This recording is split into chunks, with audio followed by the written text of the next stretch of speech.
Welcome everyone to this video. We're going to be talking today about the 1535 progress taken by Henry VIII and Anne Boleyn. My name is Philippa Brewell from British History Tours, and I'm talking with Sarah Morris from the Tudor Travel Guide. And Sarah has also written about Anne Boleyn, both fiction and non-fiction. She's currently recording the audible version of her book Le Temps Viendra. I hope That's right. That right. But the book I am the most interested in at the moment is this wonderful book that she's co-wrote with Natalie Grueniger, called In the Footsteps of Anne Boleyn. And the reason I'm so interested in it is because it covers the 1535 progress, part of which Sarah and I have made into a tour later on this year, which we're really looking forward to. And I want to learn more about the context of the progress and kind of where Henry and Anne were at in terms of their relationship at the time, what was going on politically, socially, all of that kind of thing, to put the progress into context, into a larger story. So that is why Sarah and I are going to be having a chat today. So let's get going. So do you want to talk about a little bit about how you came to write about the book and the progress, that progress specifically as well? Yeah, absolutely. So as you quite rightly point out, I co-authored the book with Natalie Grueniger, who manages On the Tudor Trail, the blog On the Tudor Trail, and we've been speaking for some time. It was clear we both had this passion for Tudor places. So that's my great love, mainly because when you visit a Tudor place, you know, it's just time and not the place that separates you from the people and the events. So you know, so much has gone. The people are gone. They're long turned to dust. But you can go and visit a place and you can lay your hand on a wall, and for a moment, it just helps transport you in time. So that's my love of places, and that's why I set up the Tudor Travel Guide. But before then, Natalie and I had been talking about all the research that we'd accumulated through our blogging and through my writing Le Temps Viendra. I did a lot of researches on the places so that when I wrote about Anne, I really tried to put her in context to help people bring the writing alive in their imagination. And anyway, so we decided, hey, I think we should write about this. I think we need to write a book. So we were absolutely clear it was about Anne Boleyn because she's our historical heroine. And we began to look at how we could write a comprehensive guide to the places associated with Anne. So these are places that Anne knew, visited or called home from cradle to grave, essentially. And we covered different sections: the early years, the courting years, Anne as queen.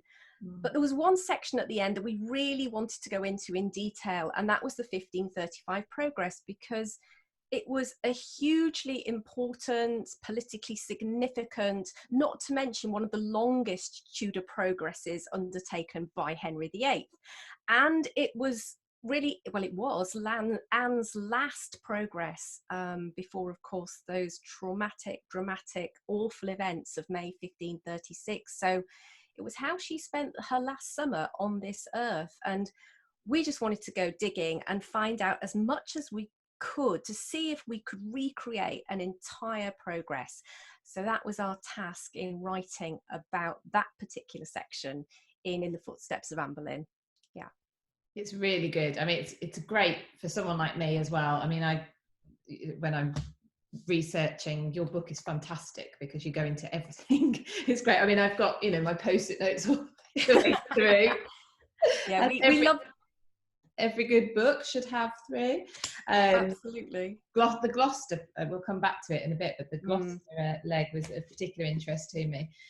So we know that it's really, well, neither Henry or Anne would have realised that within less than a year of this progress, things were going to be totally and utterly different.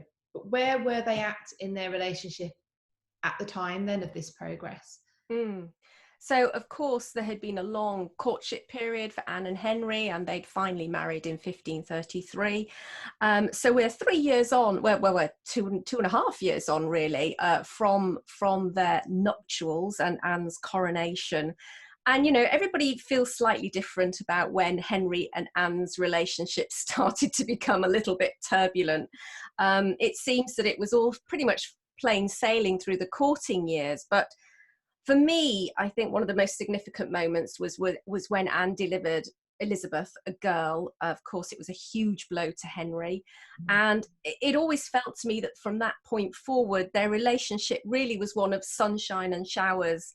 And it was quite turbulent. What Henry perhaps used to find very attractive in Anne were the things that started, I think, to irritate him as he began to lose faith in her. Because it wasn't just the birth of Elizabeth, which was a huge disappointment, but of course, Anne was pregnant again the following year. Now, this pregnancy is much less talked about and almost entirely ignored in the documents. But from my digging and writing Le Temps Viendra, it seemed to me that Anne was in the late stages of pregnancy in the summer of 1534 when she had a stillbirth, really. I mean, she was up to 7-8 months pregnant and she lost that child. Henry took off.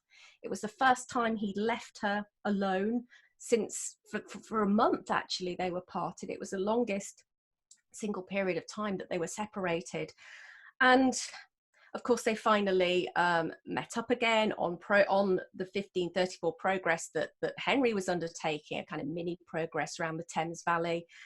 But, you know, things continued to be relatively stormy between them. Anne always was a woman who spoke her mind. You know, she didn't like something, she would say something about it, and she was rather intemperate, and, you know, that caused these arguments to happen between them.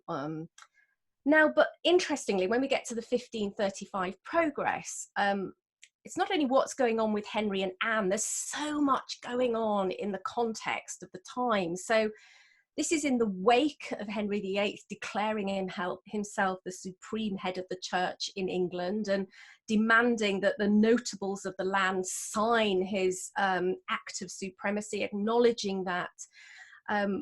We have people being thrown into religious turmoil. We have people like Bishops Fisher and More flatly refusing to sign. And in fact, Fisher had already been executed, but More was executed just days before Henry and Anne left Windsor Castle to start the 1535 progress. So there's a huge amount, there's political and religious turmoil, which is only about to escalate, as perhaps we'll talk about in a moment. But just also to say, on top of that, at that time, that particular year, there was famine and there was plague. So the country was under immense strain and pressure. And you only have to start to begin to really dwell on some of these things and begin to feel what a kind of powder keg of tension it must have been in London at the time. And then we have Henry and Anne setting off from Windsor around the 8th or 9th of July in 1535. And as you start to follow them through the progress, there are many, many letters recorded in the letters and papers of Henry VIII. Letters are flying backwards and forwards between different courtiers in London and people on the progress and between the king, etc. And there's lots of mention of Anne and Henry being merry. And you do get a feel that despite all of this turmoil that's going on, for those 3.5 months, there was just this little bubble, this little haven of peace where they were able to enjoy each other's company. And, you know, perhaps there's no greater evidence of that than the fact that, of course, it was at the end of the 1535 progress that Anne conceived for the final time. So there certainly was a degree of intimacy, and one imagines the pleasure, the hunting, the hawking, the dining, the feasting, the gambling, the dancing that they enjoyed while on progress must have helped bring them together. And yet this is the longest progress Henry takes at one of the worst periods for the rest of the country. Kind of, I don't know how you feel, that almost feels like typical Henry, let's just escape, let's just not be part of this for a little while. So that, do you think there was an element of escapism then in the fact that they were gone for so long? And I think there's probably a few things. I mean, clearly there was a routine. There were certain things royalty did at certain times of year, and the summer was about getting away from the city, getting away from plague, pestilence, getting in the fresh country air, allowing Henry's palaces to be cleaned while he was away. So there were some really practical reasons why they took off. And of course, we know Henry was absolutely adverse to having anybody around him or being in the vicinity of disease. So, you know, for somebody like Henry, would be all the more reason to get out into the countryside. Now, I don't know whether the next thing I'm going to talk about was kind of a purpose of the progress from the beginning, but certainly looking back, you really do get a sense that this was the kind of the Reformation progress in some ways, because those nobles who were loyal to Anne, loyal to reform in the church, were very much honoured along the way, with the royal couple visiting them. For example, Nicholas Poyntz at Acton Court, for example, would be one such individual. And there were a number of others along the way. So clearly those people who had aligned themselves with Anne and the Boleyn faction were being honoured by a visit. And then, of course, about midway through the tour, there was the consecration of 3 reformist bishops in Winchester, which was almost like the centerpiece of the whole progress. And they were big supporters of Anne. And so, you know, it may well have been not only about pleasure and enjoying oneself, but it also feels there was something about Henry putting his stamp on, this is the way it's going to be.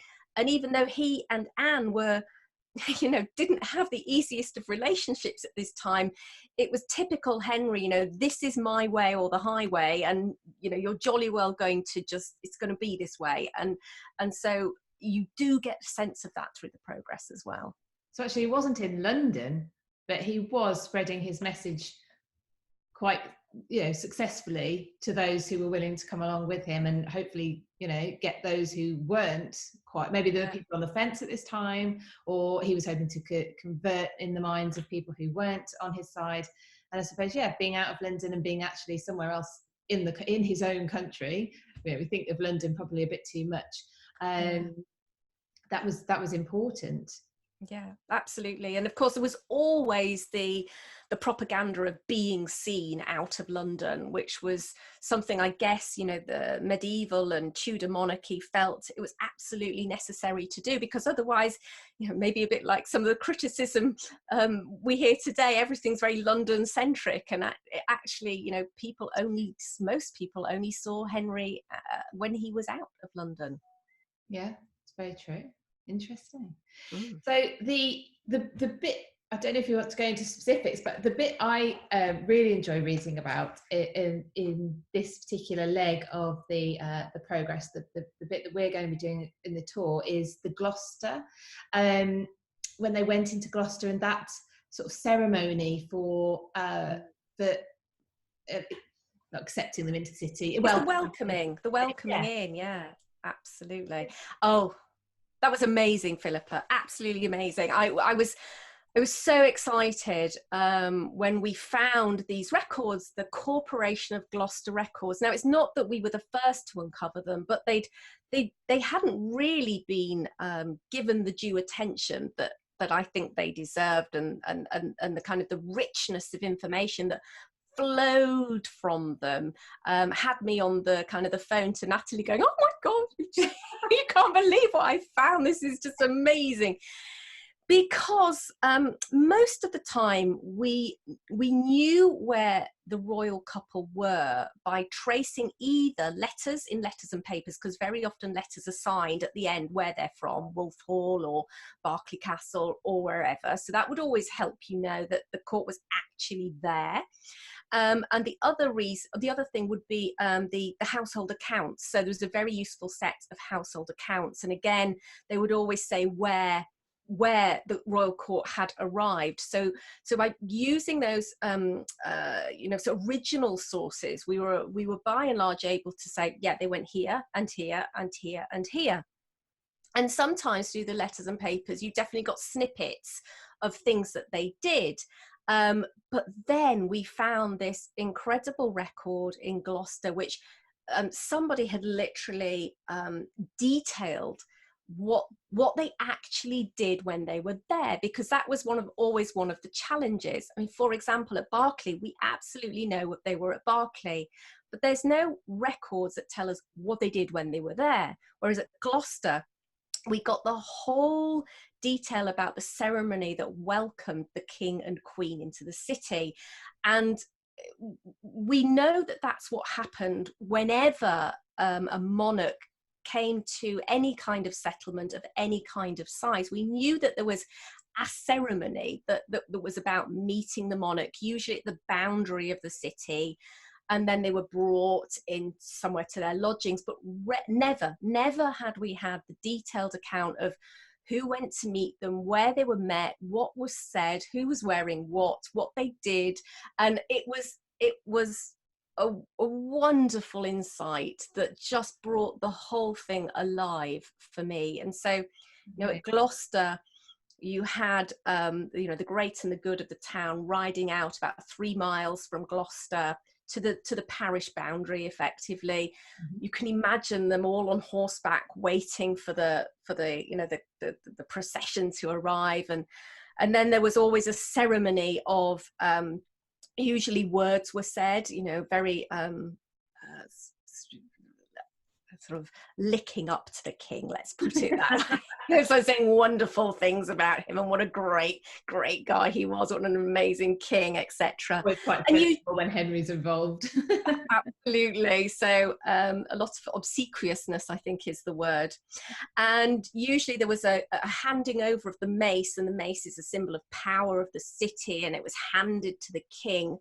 And he would take it in accepting that power and then almost immediately give it back. But it was the taking of it and the acceptance, which was basically saying, while you're in the city, it's your city, you have the power, which of course he did. And then usually the procession would reform and they'd all head off to the boundary of the city, which in Gloucester was a walled city at the time, as many of the larger towns and cities were.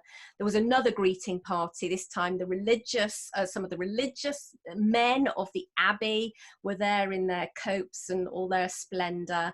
And the next really interesting ceremony was that they were given the cross to kiss. So while seated on horseback, the cross was obviously offered up to them, and they kissed that. And then again, they reformed and made their way through the streets of Gloucester into the abbey courtyard. And there we have an account of them getting down from their horse, and cushions had been laid out within the porch of the abbey church. And this time the abbot was there. And again, this time Henry and Anne get off their horse. We hear of them kneeling down on the cushions and the cross being offered to them again. They kissed the cross before they went inside to hear mass. And that was the usual procedure before being taken to their lodgings.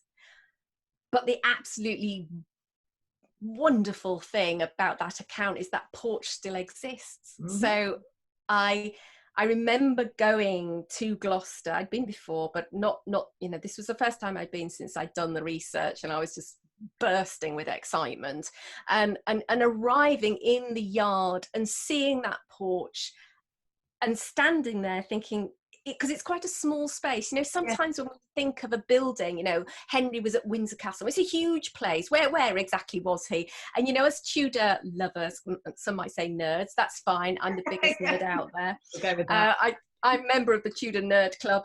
We love to go, no, that's where they stood, and to stand there. And so, that was a huge thrill. And that's just one of the things I love about those records.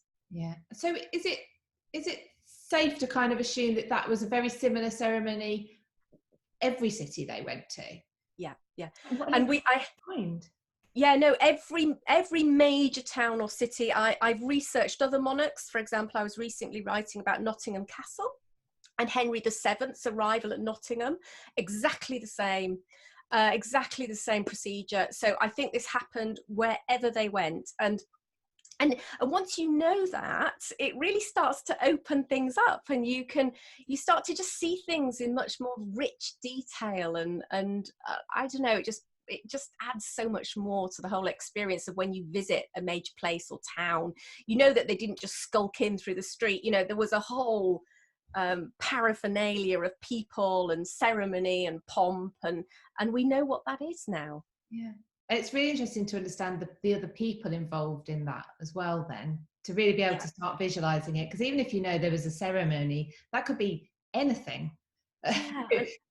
And not only that, not only that, you know, you do get the detail of how they were dressed. You know, the burgesses of the town went out and they were dressed in their whatever, it was some grey woolen cloth, you know, versus the rich copes of the, you know, the abbot, etc. And the detail is phenomenal. And of course, just I'll try to keep it brief, but in the Corporation of Gloucester Records, we don't just hear about their arrival. Somebody has kindly recorded at least 2-3 other days that they were in Gloucester, and they were there for a week. And, you know, we hear about what happened every morning. They would assemble in the Abbey yard, and I think the first day Henry got given 8 fat oxen and as a gift, and on the next day Anne was given a cup of gold. And you know, you see all these things going on all the time, and I particularly love the account of the fact that one of these days Henry and Anne had clearly been out all day, and they'd been to into the Gloucestershire countryside, which is some of the most beautiful countryside in England, so I'm not surprised they were out all day. And some gorgeous little villages. They'd stopped at various places, one place that belonged to Master Kingston. How ironic that in such a short period of time Master Kingston would be Anne's jailer. And you know, they came back into Gloucester, and there's this very specific account of them arriving after dark, and they were met at the main gate, one of the several main gates of Gloucester, by flickering torchlight. And this just conjures amazing pictures for me of, you know, as they wind their way through the darkened streets. You know, there's probably shouts and raucous laughter and from the ale houses, and you know, here's this grand party sweeping along in the dark, with just been Anne's face lit by, you know, the torchlight. And I just find that so evocative. It's just wonderful. It is, because they've come into the city in ceremony. Most of the days there's something going on, but that would have been possibly one of the few times maybe that they would have seen almost real life going on. Yes. You know, yes. Yes, because it wouldn't have been planned. Nobody probably, you know when they were going to come back, or by which gate, maybe, you know. So I just imagine them just, you know, it's all quite informal, and the kind of the quietness that you get of the night, but with all these kind of sounds of the town, and, you know, ale houses and what have you, and just kind of making their way back through the centre of Gloucester to their what we believe to be their lodgings at the Abbey. It's going to be fascinating going in, and like you say, we are actually going to be able to stand in the space. It's going to be very exciting, very exciting. So so the progress, did you say, was 3 months all in all? So they'd covered quite a lot of ground then. Yeah, they did. It was about 3.5 months. It wasn't meant to be quite so long. They set off, as I said, about the 8th or 9th of July, and they were due back on the 1st of October. But in fact, they didn't get back till the end of October. So they actually dallied much longer than they had anticipated. And I genuinely think that's because they were having such a lovely time. There is one part of the progress, unfortunately, where the records are lost. There's no letters that are sent. There's no the part of the household accounts that I mentioned have been lost. So frustratingly, around a little bit of Wiltshire and Hampshire, for a few days we don't know where they were, but they went to all over the place. So, you know, they started in Windsor, they headed north up towards Oxford, across to Sudeley in Gloucestershire, which is where we're going to be going, heading south towards Bristol. They didn't get to Bristol because of the plague. But from there on, they went through Wiltshire, then they went right down to Southampton and Portchester, and then they went back on themselves, back into Wiltshire. Of course, they were at Wolf Hall on that progress, and then before they started heading backwards towards London. But they covered an enormous amount of ground. Amazing. So so they get back to London end of October, and then what are the run of events after this progress? Well, you know, the main thing that happens really, I suppose, everything seems fine. There's not, there isn't much, there aren't many traumas that seem to happen when they get back. Everything's fine. They've had a lovely time away. I suppose then, you know, we are not far away from Christmas. Christmas is on the horizon. Anne is pregnant. She finds out probably the beginning of December, in time for Christmas. So what a lovely Christmas present for Henry and for her. Of course, she also must have been feeling pretty stressed in terms of knowing the pressure that was being heaped upon her. The pressure to deliver a son and heir must have been enormous, particularly after delivering a daughter, and then of course her failed pregnancy. And then suddenly we click on into 1536 and January 1536 and the death of Catherine of Aragon, which for a while ostensibly seems to free Anne to be undisputedly the only Queen of England. But of course events seem to be taking over, and it's not long before we start to hear about a Mistress Samel in the letters and papers. Of course, that's Jane Seymour. Lots and lots and lots of debate about what might have happened at Wolfhall or not in the 1535 progress. I don't think for a moment that's when Henry met Jane, because Jane had been at court long before then, but she would have been there, I'm sure. So, you know, that's such another really interesting location. But yes, things start to pace, and of course we're then on the very, very slippery slope. Anne, of course, miscarries that child on the day that Catherine of Aragon is buried at Peterborough Abbey, and we're then on a very quick and slippery slope towards the tragic events of May 1536. So yes, you get this. It's quite weird that things feel as though things are going so well during the progress, and then suddenly, you know, things start to snowball from the January 1536 in, from far as Anne is concerned, entirely the wrong direction. Yeah. Well, do you know, it's going to be quite nice to be able to delve into a happier period of Anne's life, because it can be very tempting to focus just on her downfall. Yes. So I'm really looking forward to looking at her in a happier time, actually. Yeah, and you know, I really felt that when I was researching these locations. You feel relaxed because you know that, you know, there's this little haven of peace, and you sense that they're enjoying themselves, and she is of course blissfully unaware of what's coming, and so yeah, it's really nice to just relish and just revel in that period. Wonderful. Well, thank you ever so much for today. I've learnt loads, and that's been fantastic to put the progress into some context for me and for everyone else watching. So thank you. You're most welcome. I cannot wait. One of the things I love more than anything else in the world is talking about Tudors and sharing my love of Tudor places with people. So I can't wait to meet like-minded folk and just share some of the things that we've uncovered with more people, actually in real life. Yeah, real life, in the spaces, like you say. The only thing separating us is the time, but not the space. So that will be fabulous. Well, thank you very much, and I'm sure we'll do another one of these at some point. So thank you. You're most welcome.